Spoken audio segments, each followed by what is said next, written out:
Now that same day, two of them were going to a village called Emmaus, about 7 miles from Jerusalem. They were talking with each other about everything that had happened. As they talked and discussed these things with each other, Jesus himself came up and walked along with them, but they were kept from recognizing him. He asked them, "What are you discussing together as you walk along?" They stood still, their faces downcast. One of them, named Cleopas, asked him, "Are you the only one visiting Jerusalem who does not know the things that have happened there in these days?" "What things?" he asked. "About Jesus of Nazareth," they replied. "He was a prophet, powerful in word and deed before God and all the people. The chief priests and our rulers handed him over to be sentenced to death, and they crucified him. But we had hoped that he was the one who was going to redeem Israel. And what is more, it is the third day since this all took place." In addition, some of our women amazed us. They went to the tomb early this morning but didn't find his body. They came and told us that they had seen a vision of angels who had said he was alive.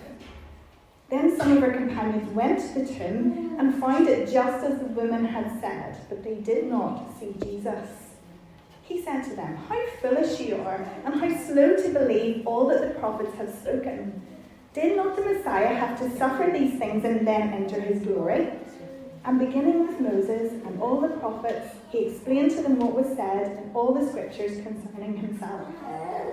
As they approached the village to which they were going, Jesus continued on as if he were going farther. But they urged him strongly, "Stay with us, for it is nearly evening, the day is almost over." So he went in to stay with them. When he was at the table with them, he took bread, gave thanks, broke it, and began to give it to them. Then their eyes were opened, and they recognized him, and he disappeared from their sight. They asked each other, "Were not our hearts burning within us while he talked with us on the road and opened the scriptures to us?" They got up and returned at once to Jerusalem. There they found the 11 and those with them assembled together and saying, "It is true, the Lord has risen and has appeared to Simon." Then the two told what had happened on the way and how Jesus was recognized by them when he broke the bread. This is the word of the Lord. Excellent. Whether you are from a church background or not, hopefully you can sort of start to grasp, even just if this is your first time with us, that it's kind of a big day for Christians today, right? It's Easter Sunday. We tend to get a bit excited. It's the day when we are remembering and celebrating that Jesus rose from the grave. We do that every time we gather, but there's just something special, like Christmas Day, Easter Day. It's something special that happens when we do that together. And what I want to do over the next few minutes that we have together is show you why Easter is so important. Why it's important to believers in Jesus, why it's important to everybody.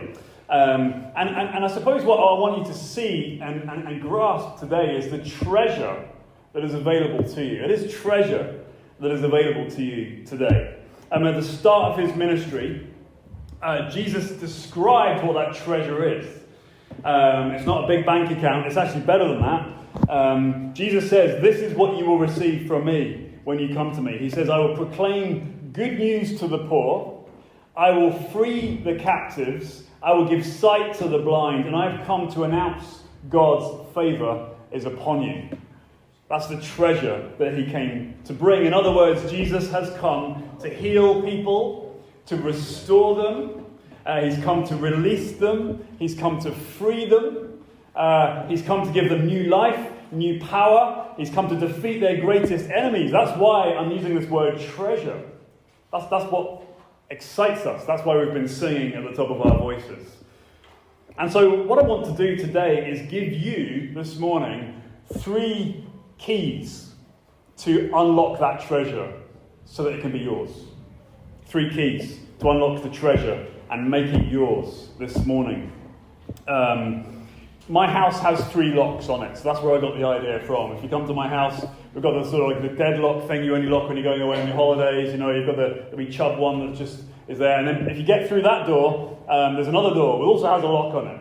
And so what I hope today is that I'm giving you the 3 keys to come into the treasury, not of my house, there's not much of value in there, but to come into the treasury of Jesus and receive the treasure of Easter that Jesus has come to give us. What are those three keys? I'll tell you up front so you know. The first one is to understand Jesus. That's the first key. The second one is to believe Jesus. That's the second key. And the third one is to be changed by Jesus. Three keys. And if you use all of those this morning, if you unlock every lock that's in front of you, then that treasure is yours. First of all then, understand Jesus, the first key. And what we just had read to us, and what's on your sheet, those Bible verses there, records a story of two people. One of them, we know their name actually, it's called Cleopas. We don't know the name of the other one, but let's call him Richard. So Richard and Cleopas, these two people, were travelling from Jerusalem to a little village, it says there, in Emmaus. It's a little village about 7 miles away. Don't forget, this is on the day, the first Easter Sunday, right? The day that Jesus rose from the grave. They don't know it. Word is just getting out. And so they're discussing between the two of them on their way back home what has all been taking place in Jerusalem. They are yet to unlock the treasure, but they're on a journey. I think that somehow or other symbolises perhaps what's going on just now, this moment. You're on a journey with Jesus and yet to unlock the treasure. So the first key, as I've mentioned, is to understand Jesus. That gets you into the first sort of section, I suppose. Let's look down at verse 15, if you have those words in front of you, just so you know I'm not making this stuff up.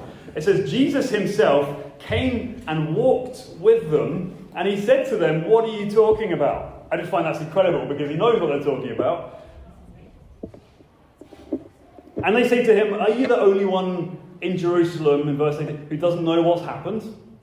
And Jesus says in verse 19, "What things?" He's asking these questions, right? He's trying to help them to understand so they can use the first key and unlock the treasure. And they said, "Well, this is what's been going on." They said in verse 19, Jesus from Nazareth is a prophet. You know, he spoke God's word. He was a powerful teacher. He was a healer. He had the power of God on him, and crowds followed him, and they were amazed by his teaching. But as the story goes on, they say in verse 20, the religious authorities, the leaders, put him to death. They put him on a cross. They crucified him. We hoped he was the promised one. We hoped he was the one that God had sent to us to save us, but they killed him. Have you not heard this? That's what they said to Jesus. Didn't know who he was, of course, at the time. But they said in verse 22, some of the women from the early believers amazed us. They went to the tomb to get his body ready for its official burial, and it was empty. Well, kind of, actually. They went in, and what they saw was a vision or an angel or something like that. And this angel said in the tomb that was empty, "He's alive." We just can't work it out. Some of the disciples went there too and also found it to be empty. What in the world was going on? They were recounting this to Jesus on the way back. We're told they didn't know who he was at the time. It's sort of been hidden from them. See, these two disciples, as they were sort of these two people walking back to their hometown, were sort of recounting the facts, right? The basic truths that they knew about Jesus. That's what they were doing. They knew that he'd been sent from God. They knew he spoke God's word. They knew that he did God's work. They knew that he went to the cross and died, and apparently his grave was empty on the third day. That's the first key, is to understand Jesus and unlock, to get the treasure. And these two had grasped something of the facts about Jesus, right? The truths that he taught. They had a good understanding as to what that might be, what he said about himself, what actually happened. And that's what you need if you want to access the treasure that comes at Easter. But we need to go a little further than that, because what I'm saying to you this morning is that it's not just a case of acknowledging these facts, or acknowledging that they exist, or acknowledging that some people hold these facts or the beliefs somewhere or other. It's more than that. It's more than acknowledging that they're out there somewhere. What I'm saying to you, for the key to work in the lock, is that you've got to do some work into understanding Jesus.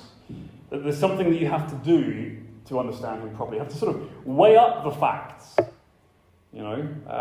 determine if they are true or not. I don't know if you've ever been in a courtroom. I have, a few times. That's another story. And maybe you've done jury duty. You got the letter through the post, and so you've got to go to jury duty, and you've got to sit on the jurors panel. Maybe you've been on the other side of the law. Who knows? But you maybe seen the scenes on like a TV show, an American courtroom drama, Law and Order is one of my favourites. You've got somebody on trial. You've got the judge sort of presiding over the whole thing, and then you've got a group of usually about 12 people, members of the public. And they're called the jury. And their job is to sit and listen to the facts that are presented to them. Right? They weren't part of the alleged crime or whatever. They're completely random. They're supposed to be independent. And they're to sit and listen to the facts. They're to listen to the arguments. Right? They're to weigh it up and work out as a group, is this believable? Is what we're hearing true? Or is it just a bunch of rubbish? So they're given the DNA and the scientific evidence and the fingerprints. And they're given the eyewitness testimonies. People will appear in the dock, won't they? And or in the testimony booth or something. And they will say, no, I saw this, I saw that, this is my experience, this is what happened. And the job of the jury is to listen to all that together and make a judgment. Is this true? Can we believe this? When we add up all the bits and pieces, what picture does it tell us? That's what they're doing. And that's what I'm placing before you this morning. The facts of Easter. And I'm asking you to consider them. And to think for yourself like that jury. Are they true? Are they believable? Or is it just a bunch of rubbish that we can dismiss? And so in some ways, I suppose I'm acting this morning like a barrister, bringing the testimony to you. Because that's what we're reading, by the way. The reading that Marion gave us is from Luke chapter 24, and you're just reading an eyewitness account. That's what that was. It wasn't a fable or a made-up story. It's an eyewitness account of people who were there, and it was collated and put together, and that's what we're reading. And so I'm asking you to use your mind and weigh it up. Is it true? Does it have the ring of authenticity? What do you think? So that's the first key to accessing the treasure. Not about hearing a fairy tale. I'm asking you to accept something that's true. Is it true? Because if it is, if you accept it, then that's you into the first lock. Before we look at the second lock, the second key, there's one thing you can't do that you can do in jury duty. As I mentioned, I got a letter years ago about jury duty, and I was a junior doctor at the time, and there's a few little things in the black and white. I was able to say, it says, look, you can be excluded from jury duty if some of these following things apply to you. And I wrote, I'm a doctor, I'm very busy. And they let me off. It was great, I didn't have to go. This is different. You don't get off jury duty when you're considering these things. You have to come to some conclusion, one way or the other. You don't get an excuse, I'm afraid. It's way too important for that. You wouldn't want to excuse it. This is way too important. So what's your decision as we read these things together? Perhaps you need a bit more time to really weigh it up and consider it. And that's okay. I've purchased a number of these little books at the back of the church. David's coffee cup won't be on there later. But these colourful books here, and they are eyewitness statements about Jesus, otherwise known as the Gospels. The Gospel accounts, that's what they are, the eyewitness statements. I've got here the Gospel of Luke. We've got Matthew and John. We couldn't afford Mark, I'm afraid, but it's very, very similar. Come back next week and maybe we can get some marks as well for you. But they're eyewitness statements, and I would love it if you are in that place where you want to unlock the first key, the first lock, and you want to consider more, you just don't have the right data in front of you. Lift one of those books and take it home. There is also a New Testament. If you're feeling very curious or very brave, not only will you get in that book Matthew, Mark, Luke and John, the eyewitness accounts, but you'll get the whole thing, the whole New Testament as well, the letters that were written about Jesus. If you're feeling really enthusiastic, why don't you grab one of those? They're free of charge, our gift to you. Read about those who met Jesus, who were taught by him. Do your research and then come to your conclusions. That's the first key. Understanding Jesus. Sound okay? On for it? Good. Second key then, if you've done that bit, or if that's where you think you are, is to believe in Jesus. That's the second key. And so far we've been listening to Jesus' travelling companions and their sort of understanding of the events. And they seem to grasp something of it, and that's great. But you see what Jesus says to them? They still don't know who he is, by the way. In verse 25, look at that. He said to them, after he'd heard their explanations, "How foolish you are," he said. "How slow to believe." That's the second key. How slow to believe. He's saying to them, you know the stories about the Messiah. You know the stories about the chosen one. You've been through all this. You know that the Messiah had to go through all these things. It was predicted in the prophets. It was all part of the plan. How slow you are to believe. In other words, he's saying to them, you've got all the information you need, but you're just slow to let it sink in. To sort of hit home. You're slow for the reality to get to where it needs to be, to understand what it really means. Or in other words, you've got all the pieces of the puzzle. That's great. But you haven't put them together yet. And you can't see the big picture. And see what Jesus does then down in verse 27. He gives them a Bible study, which may not sound like the most exciting thing in the world to you. But believe me, if you were walking with Jesus on that day, and he starts to open up the teachings of the Bible, it will be like nothing you have ever heard. It says there, beginning with Moses and the prophets, he explained what was in the scriptures concerning himself. They had the data, but he was explaining it to them.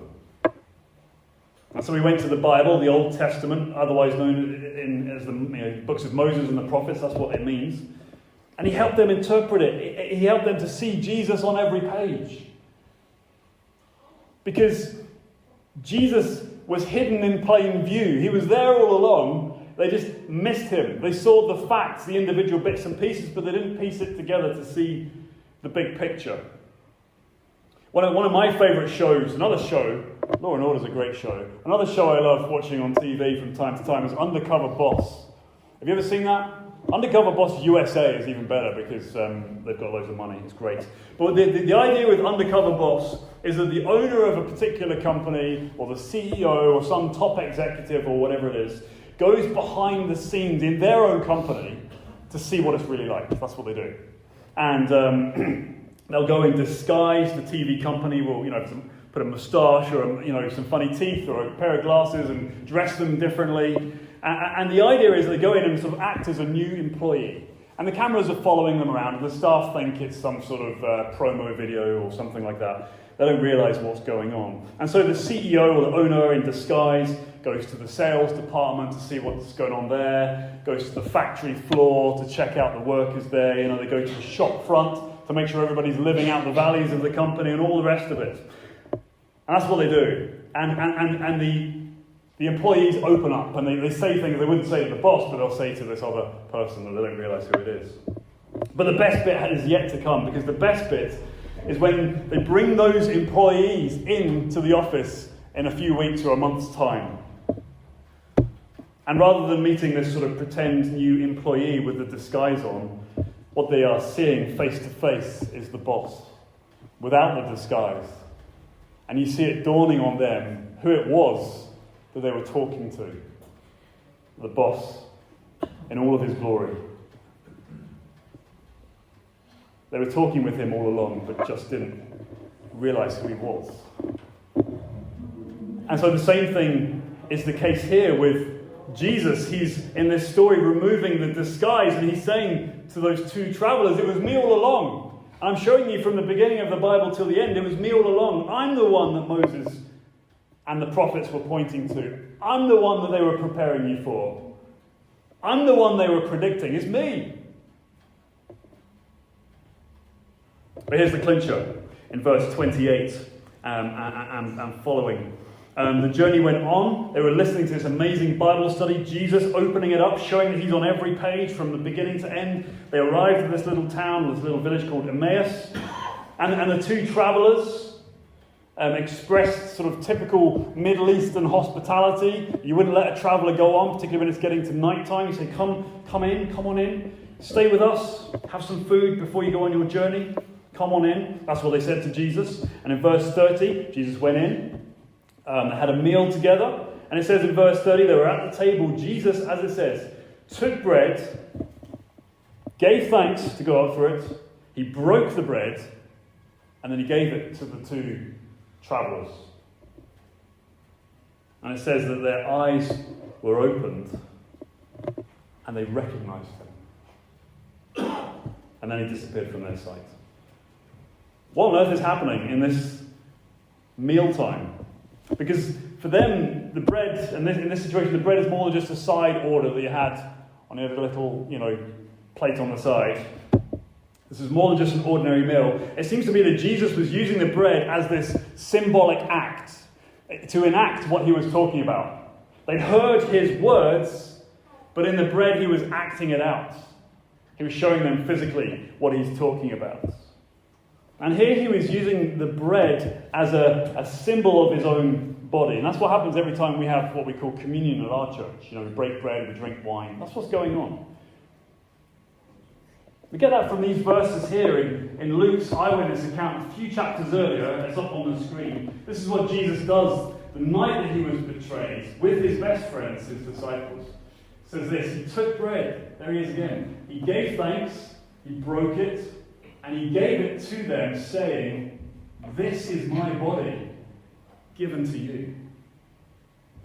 And so it seems that Jesus in this situation is doing the same thing with these two travellers. He's saying, "This is my body. Can you see it's broken? I'm giving it to you." Symbolic of what he did for them on the cross. I'm giving myself to you. I'm laying myself down. I'm being broken for you.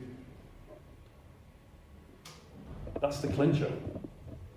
That unlocks the second lock to get to the treasure of Easter. Jesus showing what he did, giving his body. At Easter, he went through the cross. For you, that's the promise this morning, isn't it? He rose from the grave for you. That's why we're excited. And so that you can share his victory. Much like you can share a meal with him, you can share his victory with him. And that's believing. That's taking the facts, like eating the bread, and chewing them over until they are absorbed into your heart. That's believing. And it's important for us to understand what's going on here, because it's possible for people to understand Jesus and yet not believe in him. Isn't that amazing? It's possible for people to understand Jesus and not believe in him. These two travellers on the road understood the facts, but that only got them so far. They needed to get through the next lock. They needed to believe. Understanding, it's just not enough. And the reason why I'm trying to distinguish these two things for you this morning is because there are a lot of people who are in this position. A lot of people who have been to church at some point in their lives, who have maybe learned the Bible stories at some point in their lives, who've maybe even read the whole Bible from cover to cover. Lots of knowledge, lots of understandings and memories about Jesus, but they don't believe in Jesus. They've understood him, yes, but they don't trust him. Or to go back to the bread story, they haven't absorbed him into the deepest level of who they are. They haven't absorbed him into their heart. So how can you tell if you've only understood Jesus, but you haven't believed in him? How can you tell? That'll take us to our next key in a few moments' time. But quite simply, if you haven't been changed by Jesus, then you haven't believed in him. If he's made no difference to your life and who you are and what you're like, then the chances are you just have information in your brain, but it has not been absorbed into the deepest level of who you are. The chances are you haven't unlocked the second key. Before we move on, though, to the third key, what do you do if you want to believe, but you just don't know how to. Quite often we'll say in church, believe in Jesus. And that sounds great. And everyone's like, yes, okay. But how do you actually do that? What steps must you take? Sometimes it's helpful to understand that. Perhaps you've no idea that you've only understood Jesus but have never believed in him. Perhaps you thought you believed in him, but now as we're thinking about this, you're not so sure anymore. Well, practically speaking, I think this is a really helpful thing. Believing in Jesus begins when you start talking to him. Believing in Jesus begins when you start talking to him, when you start praying. No one prays unless they believe there's someone listening. You'll only pray when you believe he's with you, when you believe he's listening to you, that he wants to talk to you. And we're going to do this at the end of the talk in a few moments' time. But if you want to believe in Jesus, you can say something like this to him. You can say, Jesus, in any words you want, but Jesus, I believe you came and died and rose again for me. I believe you did that to deal with my sin, to bring me back to a loving God. Thank you. And teach me to live for you. You can say something like that to Jesus. That helps to take that first step to believing in him. When understanding goes to believing. Third key. This is hopefully where it all clicks into place. No pun intended. The third key is that you are changed by Jesus. There's a sort of progression here, I think, from understanding to believing to being changed. But that's how you know all this has worked. You are changed by Jesus. According to Luke, who's the eyewitness, editor, the writer of this text that we've been reading today, these were the first people to witness Jesus alive, and it turns out he was with them all along. They just didn't see him. But finally the penny drops. Finally their understanding becomes believing. It's sunk in, and they were changed. And this is how you know. Look down at verse 31.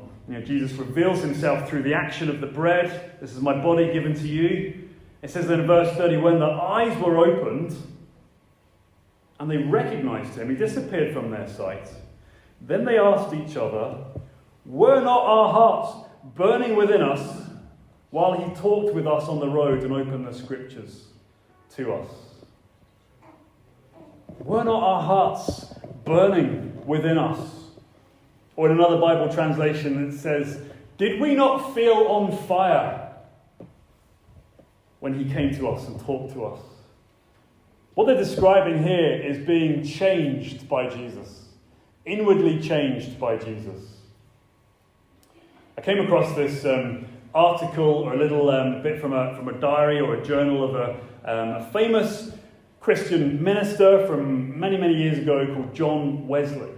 And it's quite a famous little section where he describes the first time that he believed in Jesus and was changed by Jesus. And this is amazing because he was a really intelligent guy, had a lot of information. He'd been to Bible school, and he knew more than I would ever know about Jesus and God and the Bible.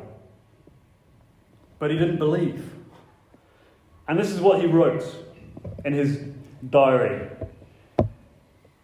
He said, in the evening I went very unwillingly to a church in Aldersgate Street in London. Maybe you're here very unwillingly yourself this morning like John Wesley. And he said, someone was reading a commentary to the beginning of the letter to the Romans in the New Testament. And he writes, about 8:45, while he was describing the change that God works in the heart through faith, I felt my heart strangely warmed. I felt I did trust in Christ. Christ alone for salvation, and an assurance was given to me that he had taken away my sins, even mine, and saved me from the law of sin and death. There's John Wesley experiencing the same thing that these two experienced, that his heart went on fire when he believed in Jesus. See, this is what happens when the truth goes down into your heart. It catches fire. You will be changed from the inside out. That's what we're reading here. This is the promise. You might experience something of this fire immediately the moment you believe in Jesus, just like John Wesley did. Sometimes you don't. Sometimes it happens later on.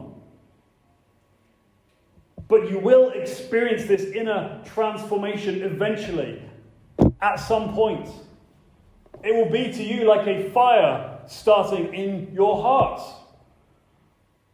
A new passion. A new life. That's what you'll get. In fact, the Bible uses different ways to describe it. It describes it as a new heart. You become a new person, a new creation. It says the old is gone, the new is here. That's why you're changed. It's the inner change that Jesus produces when you believe in him. And when you have that, you've opened all the locks and you've entered the treasury of Easter. You know that you've been forgiven by Jesus. You know that you've been freed by him. You know that God loves you and sent his son for you. And you know that what Jesus did on the cross and his empty grave applies to you. And when you get that, it will set your heart on fire.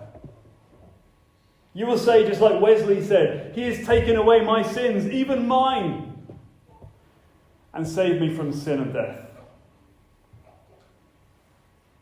But listen, it's not only inner change that you will experience. There's more. There will be an outer change as well. The inner will affect the outer. What's going on inside will be seen by others outside. In other words, we'll go back to Wesley again. He continues to write in his diary, and this is amazing. This is literally the next section after the one we just read earlier. Wesley says, after I felt my heart strangely warmed and trusting in Christ, he says, I began to pray with all my might for those who had despised me and persecuted me. Do you see what he's just said? When he was transformed on the inside, he started to pray for his enemies. He started to care for those who'd hurt him. Who does that? Unless someone who's been radically changed from the inside. He became a changed person.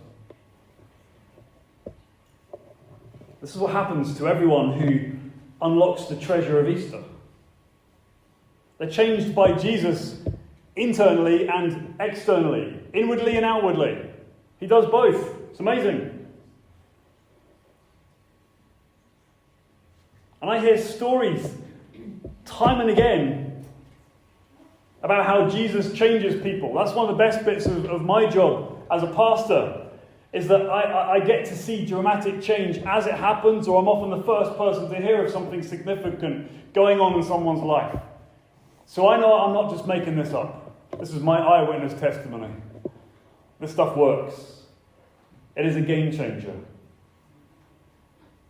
I'm telling you now, this church is full of people who have stories about how Jesus has changed them. You maybe know some of them. So you can ask them and they'll tell you I'm not just making this up as well. When we do baptism services, you will see the evidence of their changed lives. And when they get up and share their testimonies, you will hear their stories about how Jesus has changed their lives. People who are sat in here today are very different people now than before they believed in Jesus. They are living evidence of what we're talking about here. Maybe you should ask them. Perhaps they're sat in a seat not too far from you. I've seen the difference this makes where people who are mean and self-centered become generous and open-hearted. I've seen people who struggle with anxiety become courageous and overcome obstacles because of this new power that they are given. I've seen people who, for them, their faith was just a private thing, become some of the best evangelists in the world, telling people the good news of Jesus because of the change he's made. I know of people who have gone from being at the depths of darkness and suicide, who are now living hope-filled lives, who have an inner power to deal with those previous struggles. And you see, the church is the place where this is seen, where this is lived out. And perhaps this morning you can experience something of this for yourself. This transforming power of Jesus. And so as we close out, here is my invitation to you this morning. I'm inviting you to come back next Sunday. It's as simple as that. Come back next Sunday. And keep coming back until you have clarity on who Jesus is and what he's done for you.